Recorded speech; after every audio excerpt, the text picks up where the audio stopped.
할렐루야. 오늘 오신 여러분을 주보 환영합니다. 오늘 이 자리에 예수님 만나면 여러분의 삶과 운명이 바뀌게 될 줄 믿습니다. 우리 같이 말씀 읽으며 오늘 주신 하나님의 말씀을 더 깊이 들어가도록 하겠습니다. 오늘 말씀은 사도행전 21장 17절에서 27절입니다. 사도행전 21장 17절에서 27절까지 말씀을 교독하겠습니다. 예루살렘에 이르니 형제들이 우리를 기꺼이 영접하거늘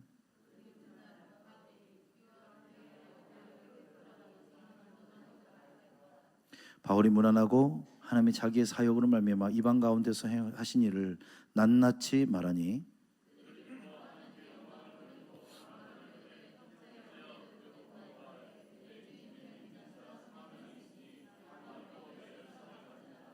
내가 이방에 있는 모든 유대인을 가르치되 모세를 배반하고 아들들에게 할례를 행하지 말고 또 관습을 지키지 말라 한담을 그들이 들었도다. 우리가 말하는 이대로 하라. 서원한 네 사람이 우리에게 있으니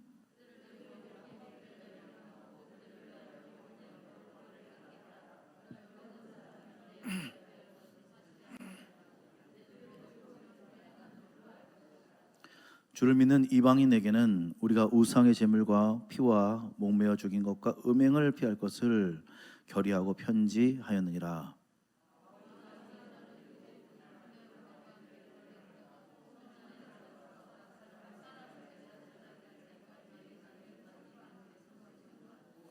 다 같이 27절 읽겠습니다. 그 일에 거의 참에 아시로부터 온 유대인들이 성전에서 바울을 보고 모든 무리를 충동하여 그를 붙들고 아멘. 왜 하나님의 나라인가? 라는 제목으로 여러분과 같이 말씀을 나누려고 합니다. 제가 계속해서 2주 동안 남자 우리 셀 리더들과 함께 공부하는 기초 양육에 대한 메시지가 있습니다. 그 첫째 과와 둘째 과에 보면 들어가는 말에 이런 중요한 말이 있습니다. 제가 이 내용을 여러분에게 먼저 말씀으로 설명하려고 합니다. 그 내용은 이렇습니다. 만약 당신이 예수님을 믿기로 결정한 것은 당신의 인생에서 가장 최고의 결정이 될 것입니다. 예수님은 당신의 운명을 바꿀 뿐입니다. 교회가 당신의 운명을 바꾸는 것이 아닙니다. 좋은 교육이 인생을 바꾸는 것이 아닙니다. 예수님을 만나면 당신의 운명과 인생이 달라질 것입니다. 그리고 예수님을 당신의 마음에 영접한 것은 마치 씨앗을 심은 것과 같습니다. 그렇다면 이 씨앗이 소중하게 귀중하게 당신이 여기는 만큼 이 씨앗은 잘 자라고 성장하게 될 것입니다. 저는 당신이 이렇게 되길 원합니다. 지금은 조그만 씨앗이지만 믿음의 거목이 되어서 당신이 나중에는 위대한 믿음으로 성장하길 바랍니다.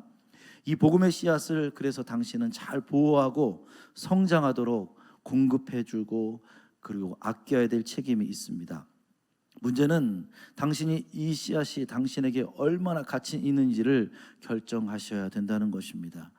예수 믿기로 결정한 이 선택을 최고로 가치로 두는 사람에게 예수님은 그 사람을 축복하실 것입니다. 이 복음의 씨앗의 가치를 아는 만큼 당신의 삶도 달라질 것입니다. 이게 바로 서론에 나와 있는 말씀입니다. 오늘 이 말씀처럼 이 서론처럼 사도 바울은 예수님을 만난 순간 그 운명이 달라졌습니다. 복음의 씨앗이 심겨진 순간 그 삶은 믿음의 거목으로 자라게 된 것입니다. 예수님과 원수로 살다가 예수님께서 택하신 사도가 되었습니다. 사도 바울은 그때부터 예수님 만난 그때부터 자신의 모든 삶에 한 가지만 집중하게 되었어. 내가 어떻게 예수님과 더 가까이 할까? 어떻게 예수님께서 원하시는 일을 행할 수 있을까? 이것에만 집중하게 되었습니다. 여러분도 우리의 삶의 시간의 대부분을 어떻게 보내는지를 보면 여러분이 사랑하고 그리고 집중하는 것을 알 수가 있습니다. 우리는 예수님 만나기 전에 만났던 사람들, 그리고 예수님 만나기 전에 했던 모든 잘못된 행동들이 다 끊어지게 되는 이유가 있습니다. 왜냐하면 그 모든 시간들이 별로 가치가 없어지게 느껴지는 거예요. 바울도 마찬가지입니다. 그전에는 쓸데없는 일에 그것을 사랑하고 집중하였다면 이제는 그런 쓸데없는 일에 낭비되는 것이 너무 싫은 거죠. 예전에 세상 친구들과 술 먹고 보내는 시간이 너무 꿀맛 같고 즐거운 일이었다면 예수님 만난 뒤에는 그들과 함께하는 게 너무 아깝고 피곤하고 재미없습니다. 그래서 끊어지는 거예요. 예수님 만난 게 더 좋아지고 예수님을 따르는 삶이 너무 기쁘기 때문에 그런 것입니다. 그렇다면 반대로 말하면 어떻게 될까요? 예수님 만났는데도 이전의 삶과 지금의 삶과 하나도 달라지지 않았다면 그분은 아직도 그 예수님의 씨앗이 잘 자라지 않는 거예요. 그리고 우리는 그걸 방치하고 있다는 것입니다. 바울은 예수님 만난 후에 자신의 삶이 어떻게 달라졌는지 그 경험을 이야기하고 있습니다. 고린도후서 11장 23절에서 27절에 보면 나와 있습니다. 그들이 그리스도의 일꾼이냐 정신없는 말로 하거니와 나는 더욱 그러하도다. 내가 수고를 넘치도록 하고 옥에 갇히기도 하고 더 많이 하고 매도 수없이 맞고 여러 번 죽을 뻔하였으니 유대인들에게 40에 하나 감한 매를 5번 맞았으며 3번 태장으로 맞고 1번 돌로 맞고 3번은 파선하고 일주일 야를 깊은 바다에서 지냈으며 여러 번 여행하여 강의 위협과 강도의 위험과 동족의 위험과 이방인의 위험과 신의 위험과 광야의 위험과 바다의 위험과 거짓 형제들의 위험을 당하고 또 수고하며 애쓰고 여러 번 자지 못하고 졸이고 목마르고 여러 번 굶고 춥고 헐벗었노라. 바울이 자신이 예수님 만난 뒤에 무엇을 고백하고 있냐면 39대라고 하는 매를 5번이나 맞았다. 돌에 맞아 죽을 뻔했다. 모든 위험이란 위험은 다 겪었다. 이게 바로 바울의 고백입니다. 바울은 또 자신에게 씻어지지 않는 육체의 가시가 있었습니다. 이 심각한 질병 때문에 바울은 항상 괴로워서 하나님 이 질병 좀 고쳐주세요 라고 3번이나 기도했어요. 그런데 하나님의 대답은 내 은혜가 내게 족하도다. 여러분, 이 말씀을 통해서 보면 바울은 예수 믿고 좋아진 것이 하나도 없습니다. 오히려 더 안 좋아졌습니다. 그리고 같은 그리스도인들이 바울을 향하여 이렇게 말하기 시작합니다. 당신이 무슨 제자야? 당신이 무슨 사도야? 항상 바울을 깔보고 무시하고 바울의 가는 길을 방해하고 회방했습니다. 바울은 이방인들에게 복음을 전한다고 하는데 그 누구도 바울을 알아주지도 않고 칭찬하는 사람도 없어요. 그렇게 누구보다도 헌신적으로 복음을 전하는데 아무도 알아주지 않는 것입니다. 그리고 비난하고 깔보고 업신여기기까지 하는 것입니다. 그런데도 바울은 왜 이렇게 계속 예수님을 향해 걸어갈까요? 여러분, 그 이유가 궁금하지 않습니까? 저는 오늘 여러분과 그 이유를 알려고 그래요. 바울에게 한번 직접 제가 인터뷰를 해보고 싶어요. 바울 선생님, 그렇게 힘든데도 예수님이 좋아요? 좋아진 게 하나도 없잖아요. 당신이 무슨 복을 받았어요? 아무것도 복 받은 게 없는데 그렇게도 예수님이 좋아요? 왜 예수님이 좋은 거예요? 오늘 그 이유를 우리 한번 같이 보려고 그래요. 여러분도 우리가 복음을 전할 때 왜 우리가 복음을 전하지 못하는 이유가 뭔지 아십니까? 내가 저 사람보다 더 가난한데, 저 사람이 나보다 더 건강한데 내가 무슨 복음을 전해? 저 사람이 나보다 더 좋은 차 타고 다니는데 어떻게 내가 복음을 전해? 우린 그런 마음으로 복음 전하지 못하잖아요. 내 인생보다 더 훌륭하고 저 사람은 서울대학 나왔는데 나는 초등학교도 안 나왔는데 무슨 복음을 전해?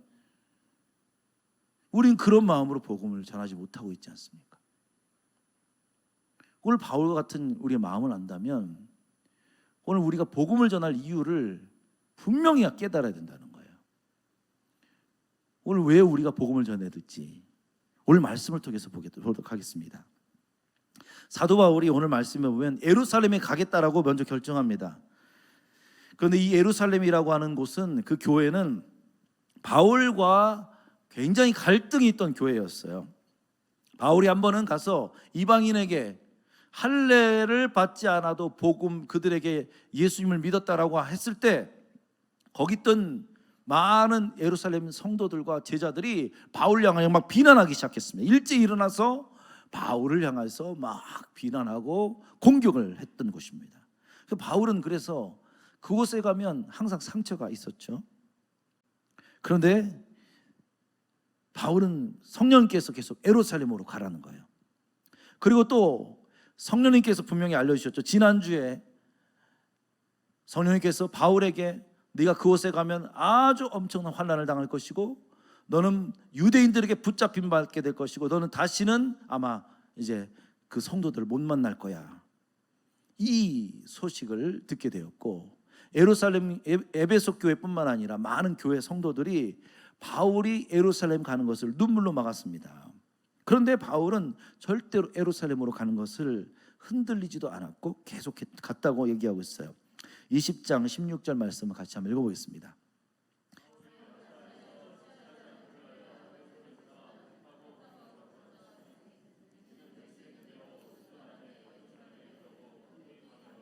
자, 여기 보면 아시아에서 지체하지 않고 에베소를 지나서 배를 타고 가기로 결정했다 그랬어요.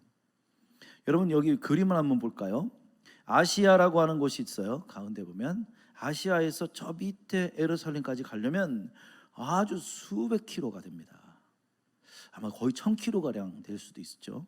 그 정도로 굉장히 먼 길입니다. 그 당시에 그 가는 길은 굉장히 만만치 않은 여정입니다. 이 먼 거리를 이제는 어떻게 가야 되냐면 그냥 걸어서 가게 되면 여기 보면 더베라는 곳도 있고 다소 있고 안디옥 있고 수리아 이렇게 해안길을 따라서 쭉 내려와서 이제 예루살렘까지 가야 되는 거죠. 그러니까 바울이 생각한 거예요. 이렇게 멀리 가면 이렇게 걸어가다가는 도저히 오순절 전에는 그 날짜 전에는 도착할 수가 없을 것 같아요. 그래서 가장 빠른 길이 뭘까? 그렇게 생각해서 백길로 배를 타고 가기로 결정합니다. 백길은 어떻게 가면 될까요? 단순합니다. 에베소에서 그 바로 밑에 있는 밀레도로 내려오면 밀레도가 항구예요. 그 항구에서 배를 타면 구부로 가는 그 섬으로 가는 배가 있어요. 그럼 구부로에서 또다시 갈아타서 이제는 예루살렘으로 이제 오게 되는 거죠. 아주 빠른 길입니다. 이렇게 빨리 가기로 바울은 결정합니다. 그런데 여러분 아까 제가 말씀드렸던 것처럼 에베소에서 바울이 떠나기 전에 어떤 일이 있었냐면 에베소 성도들이 엄청나게 바울을 가지 못하도록 방해하는 거예요. 가지 말라고 하는 거예요. 감정적으로 막 눈물을 흘리면서 가지 말라고 하는, 그곳에 가면 붙잡힘 받게 되니까 이제 고난당하게 되고 감옥에 가게 되니까 그걸 우리가 알면서 어떻게 보낼 수 있겠느냐 그렇게 얘기합니다. 근데 바울이 여러분 그러면 어떤 마음이 있을까요? 자기 이제 마지막이라고 생각하겠죠. 내가 이제 이 교회 성도들을 보는 것이 마지막이고 내가 이제는 더 이상 감옥에 갇혀서 내가 이제 거기서 순교당할 수도 있겠다. 이제 주님 나라에 갈 수 있겠구나. 이런 마음이 있겠죠. 그때 여러분 드는 생각이 뭘까요? 바로 바울에게 가장 가고 싶은 곳, 그래도 마지막으로 가고 싶은 곳이 바로 바울의 고향 다소일 것입니다. 그림을 한번 볼까요? 그림을 보면 원래는 다소라고 하는 곳은 걸어서 가야 될 곳이에요. 배를 타고 갈 필요 없죠. 그러니까 마지막으로 내 고향에 거기서 내 친척들이 있고 내 가족들이 있고 그들과 마지막으로 내 고향, 내가 어려서부터 자서 태어났던 그곳에서 딱 한 번 만나고 이제는 나의 마지막에 인생을 다 정리하고 난 하나님의 나라에 가야지, 이렇게 생각했을 것입니다.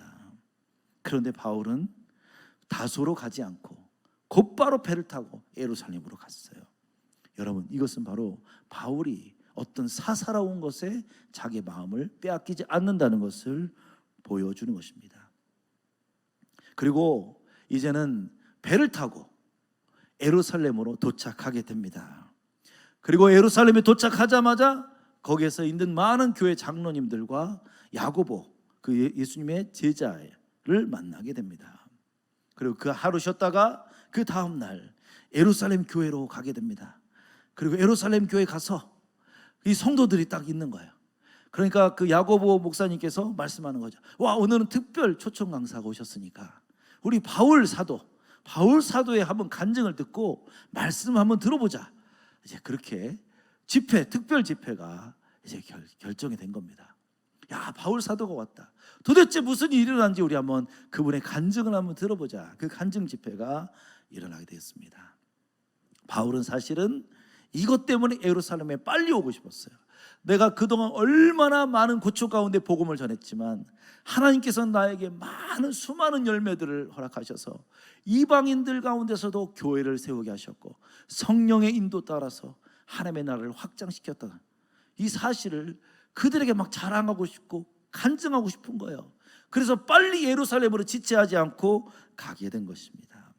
바울은 그때 간증하기 시작합니다.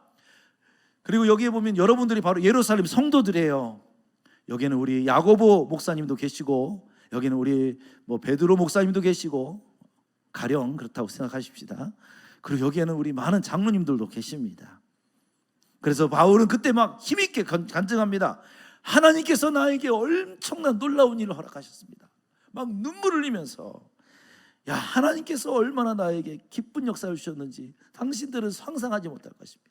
난 돌에 맞아 죽었었어요. 그런데 하나님께서 날 살려주셨어요. 제가 갔더니 거기에 있는 귀신 들린 사람, 그 사람이 막 떠나가는 거예요. 막 그리고 하나님께서 많은 구원받는 사람들을 허락하셨습니다. 제가 간수장에 붙잡혀서 잡혔을 때 나 바울과 실라가 찬양을 했더니 옥문이 열리는 겁니다. 막 이 모든 간증들을 바울이 막 다 쏟아놨습니다. 그리고 기쁨으로 그들에게 복음을 전한 것입니다. 17절과 19절이 바로 그 말씀입니다. 같이 한번 읽어보겠습니다.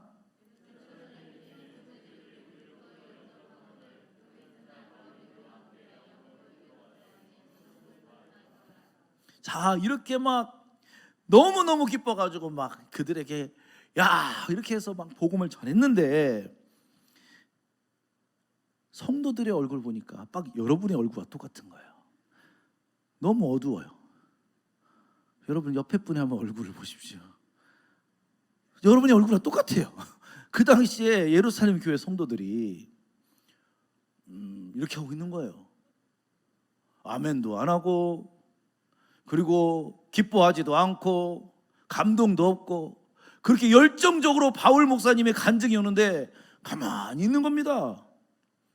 바울이 놀란 거죠. 그러면서 거기 있었던 이런 리더들이 이렇게 얘기합니다. 바울 선생님, 지금 예루살렘에는 수만 명의 유대인들이 그리스도인으로 그들이 예수를 믿으려고 하고 있습니다. 근데 그들은 아직도 율법을 지키고 할례를 지키는, 철저하게 지키는 사람들입니다. 그런데 바울 선생님, 당신 때문에 이방인들이 할례 받지도 않고 구원받는다는 소식을 그들이 들었습니다. 만약 그 소식이 그들에게 들려지게 되면 그들은 다 교회에서 떠날 겁니다. 바울 선생님, 이거 책임질 수 있어요? 우리 교회 다 망가지는데요. 바울이 지금 왔다는 소식을 그들이 들었을 겁니다. 그들은요, 당신을 싫어합니다. 당신에 대해서 적대적인 감정을 가지고 있어요. 만약 당신이 또 똑같이 이방인들도 예수 그리스도를 믿고 복음을 받으면 성령이 임하고 성령 세례가 임한다라고 그렇게 가르치기 시작하면 그들은 교회에서 수만 명이 다 떠날 겁니다. 그럼 우리 교회는 다 무너집니다. 그거 어떻게 하실 거예요? 이렇게 얘기하는 겁니다. 그러니까 그들이 다 어두운 거죠, 얼굴이.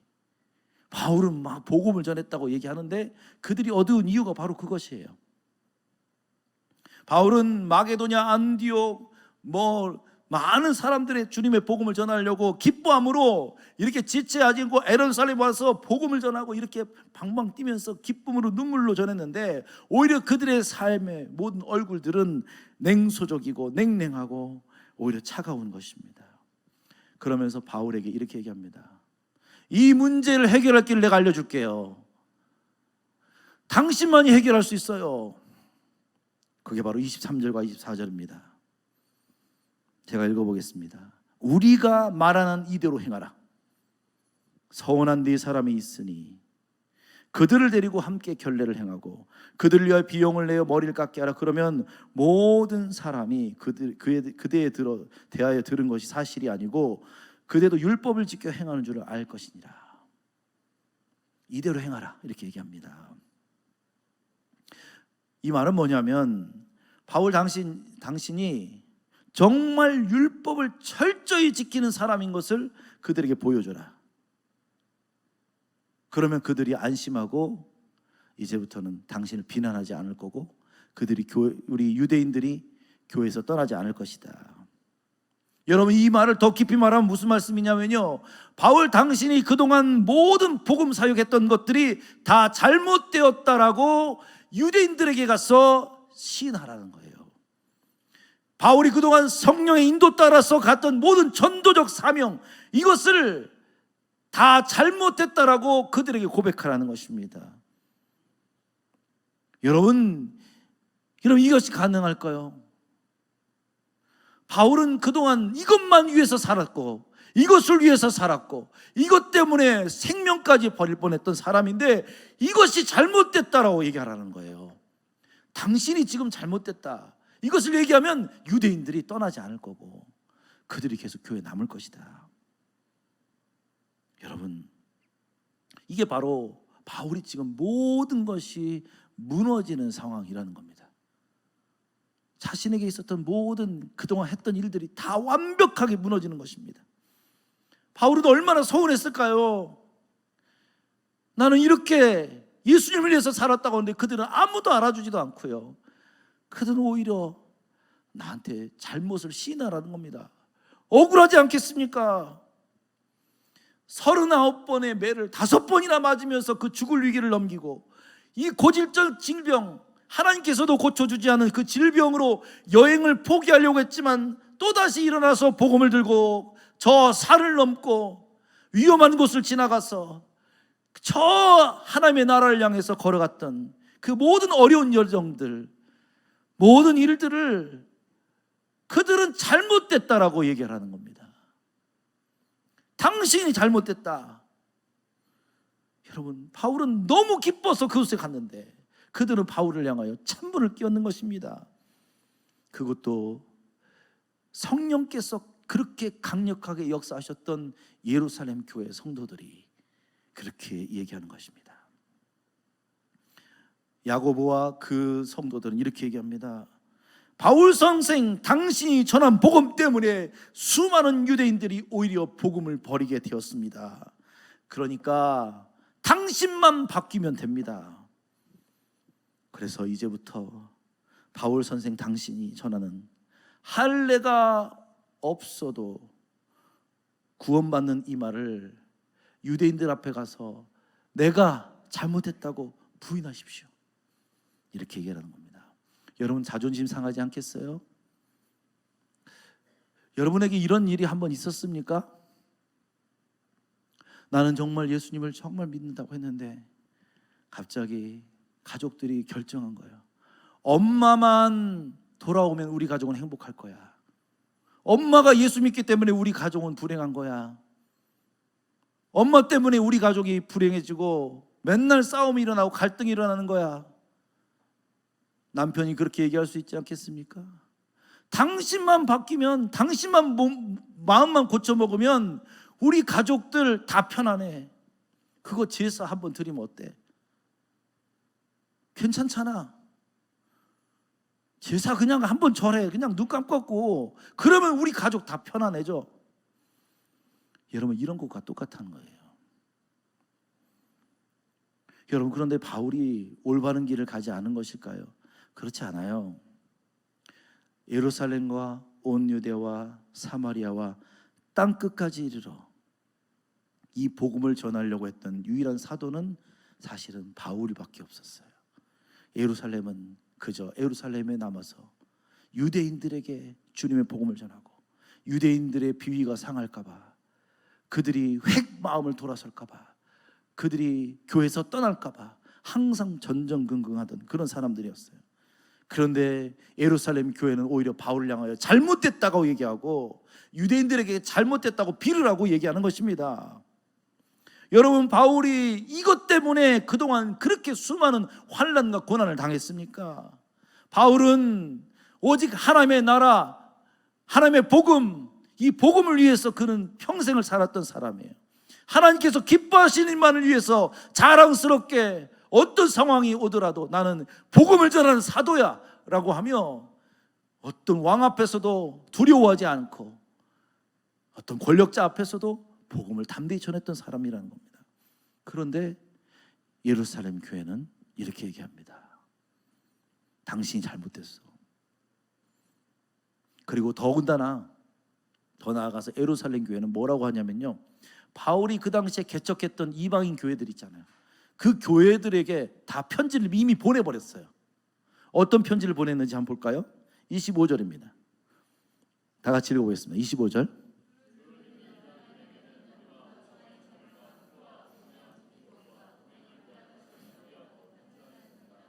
여러분, 이 말에는 어떤 것이 담겨져 있냐면 바울이 말한 것이 잘못됐다라고 이방인 교회들에게 다 선고한 거예요. 여러분, 그때 화가 나지 않겠습니까? 여러분, 어떤 상의도 하지 않고 내가 세운 이 개척교회들, 이 개척교회를 향하여 예루살렘과 마음대로 상의하지 않고 편지를 다 보내버렸어요. 여러분, 그런 마음이 들지 않겠어요? 아니, 지들이 뭔데 내 사역을 판단해? 내가 세운 교회인데, 내가 지금 속한 교회인데 왜 자기네들이 편지를 다 보내? 여러분, 이런 마음 들지 않겠습니까? 여러분, 그런데 여기에서 우리가 이런 모든 상황을 통해서 바울이 결정한 것을 한번 볼까요? 26절에 나와 있습니다. 26절 같이 읽겠습니다. 바울이 이 사람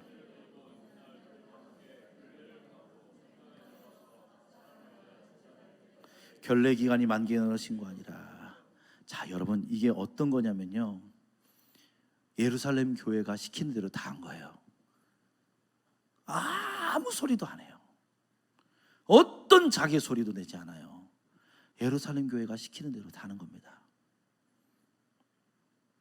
그동안 바울이 가진 모든 확신, 나는 하나님에 대한 확신, 나는 주님께서 나는 올바르게 주님의 복음을 전했다, 이런 확신을 다 버리고 오히려 예루살렘 교회가 하라는 대로 다 합니다. 문제는 여러분, 중요한 것은 바울이 이렇게 하는데도 전혀 화를 내지 않는다는 겁니다. 답답해하지도 않습니다. 상처받지도 않습니다. 여러분, 잠언 따라서 볼까요? 이미 문제보다 더 큰 위대한 믿음을 가진 자가 되었다. 그런 거예요. 바울은 이미 예루살렘 교회를 넘어선 자가 된 거예요. 그들이 어떻게 하든 상관이 없어요.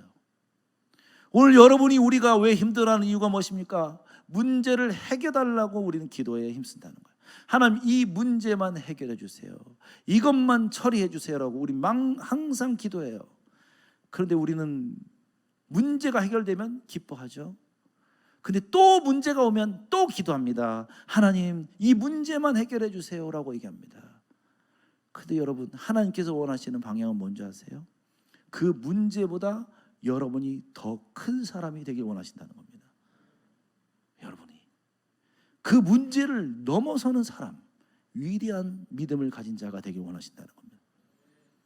이 모든 문제 가운데서도 바울이 답답해하지도 않고 화가 나지도 않고 오히려 그 문제 가운데서 순종했던 이유, 바울은 그때부터 예루살렘 교회가 시키는 대로 다 합니다.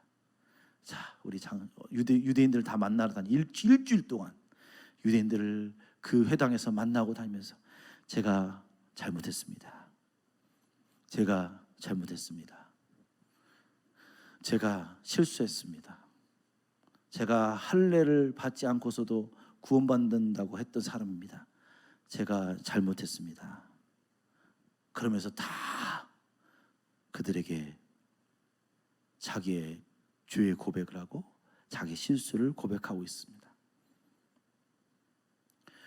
오늘 여러분, 예루살렘 교회는 어떤 교회입니까? 바울은 전 세계를 다니며 주님의 복음을 전할 때, 예루살렘 교회는 유대인들의 심기를 건드려지기 않으면서 그냥 감하지 않고 아무것도 안 하던 그런 교회였어요.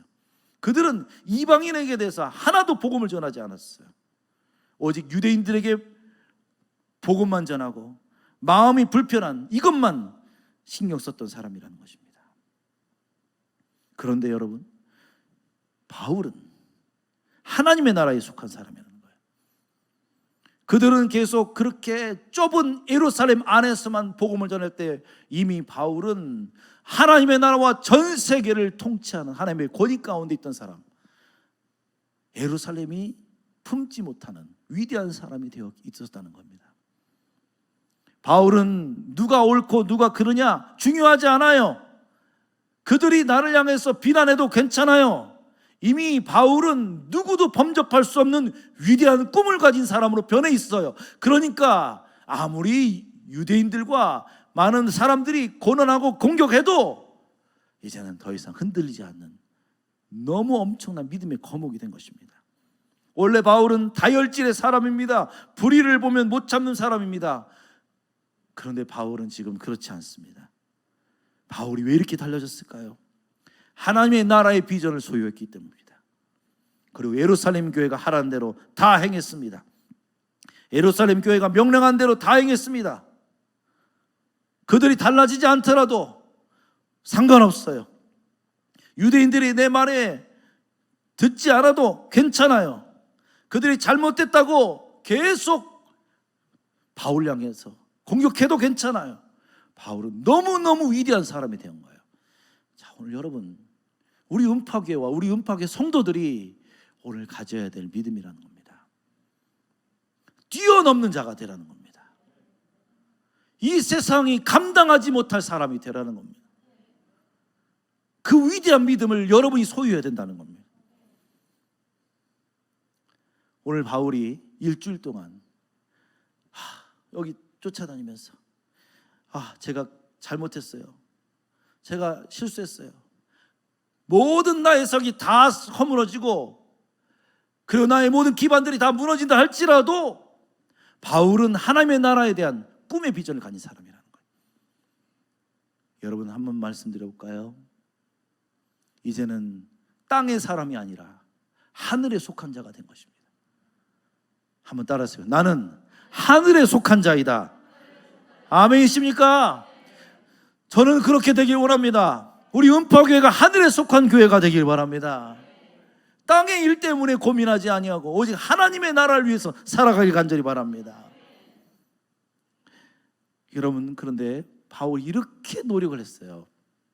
자, 우리 여기 있는 우리 분들이 다 유대인이라고 생각하면 한 분 한 분 다 쫓아다니면서 제가 잘못했어요. 제가 잘못한 거예요. 그러니까 용서해 주세요 하면서 한 사람 한 사람 만나면서 다 잘못했다고 그렇게 시인했어요. 그러면 문제가 해결됐어야 되잖아요. 근데 27절에 보면 더 큰 문제가 일어납니다. 27절 읽어볼까요? 그 이래가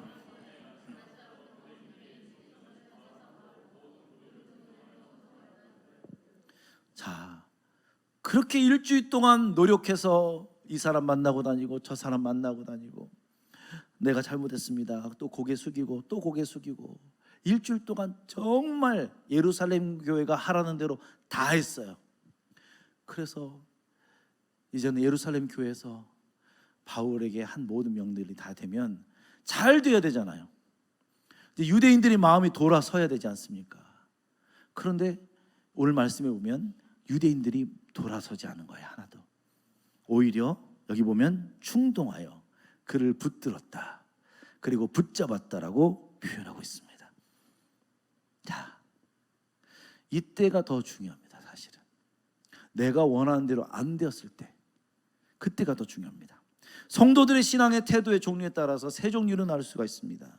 첫째 신앙의 태도는 뭐냐면요, 문제가 오면 그냥 먼저 불평하고 원망하고 그리고 문제 해결만 집중하는 사람입니다. 이런 성도들은 절대로 믿음이 성장하지 않습니다. 아무리 우리에게 하나님께서 좋은 씨앗을 심었을지라도 우리가 그 씨앗에게 계속 가시밭과 돌짝밭으로 우리의 그것을 만든다면 그 환경 가운데서 어떤 씨앗도 자랄 수가 없습니다. 둘째로, 문제가 생겼을 때만 기도하는 성도입니다. 여러분, 문제가 생기면 하나님께 잠시 집중합니다. 그런데 문제가 해결되면 바로 그 사람은 그 집중력이 흐트러집니다. 그래서 어떤 분들은 갑자기 기도에 나오시는 분 있어요. 저는 그런 분들 너무 놀랍니다. 새벽 예배 안 나오신 분들이 갑자기 나오면 저는 굉장히 가슴이 벌렁벌렁합니다. 왜냐하면 저 얼마나 큰 문제가 생겼기를 저렇게 새벽 예배까지 나올까. 아주 제가 힘들면서 그 설교를 당황하면서 합니다. 그냥 자시는 게 나을 것 같은데 주무시는 게, 그런 생각도 들 때가 있습니다. 여러분, 이런 믿음을 가진 사람도 큰 믿음을 소유할 수가 없습니다. 왜냐하면 그 문제를 항상 이기지 못해요. 그런데 오늘 제가 말씀드렸던 것처럼 모든 문제, 모든 환경, 모든 사람을 다 초월하는 사람입니다. 바로 바울과 같은 사람이죠. 문제보다 이미 큰 사람이 되어 있는 거예요. 문제가 발생해도 괜찮아요. 여러분이 환경이 안 좋아도 괜찮아요. 그건 다 중요하지 않아요. 나는 이미 하늘의 사람이라는 것입니다. 자, 오늘 여러분이 저 우주선을 타고 이 지구를 떠나서 저 우주선을 타고 이 지구를 바라본다고 생각해 보세요. 여러분들이 눈물을 흘리고 콧물을 흘리고 여러분이 쓰러지고 병들고 이런 것들 하나도 보이지 않아요. 그냥 지구는 아름다운 아주 파란색, 아주 아름다운 지구로만 보일 거예요. 그게 바로 하늘에 속한 자라는 거예요. 하나님은 지금 그 시선을 가지고 이 땅을 보고 계신다는 겁니다.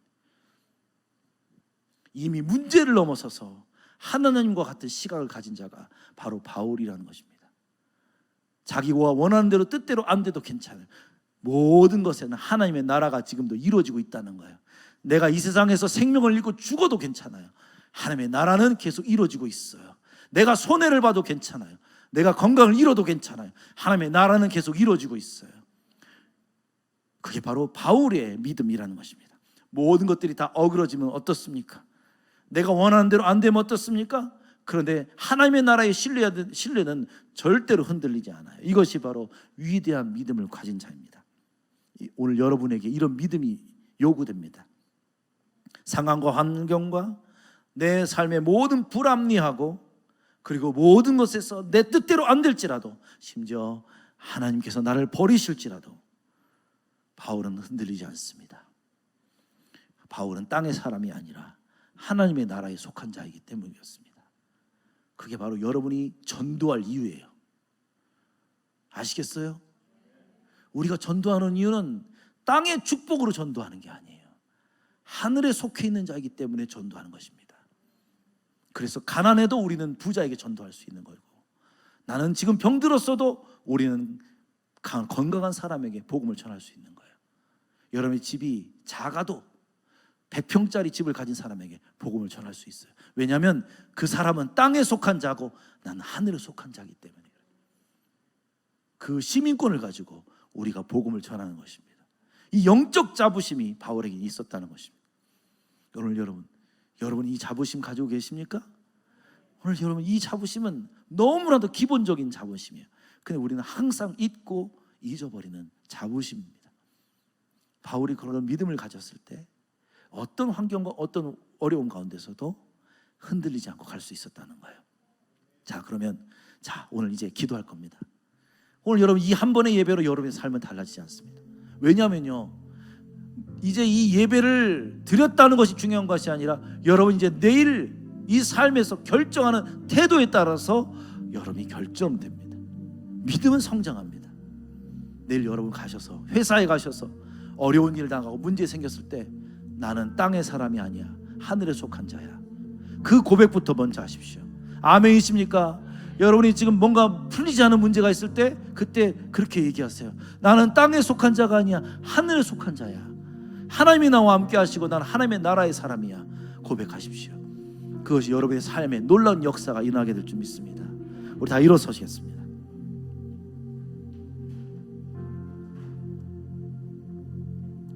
자, 오늘 저도 그런 믿음을 가지기 바랍니다.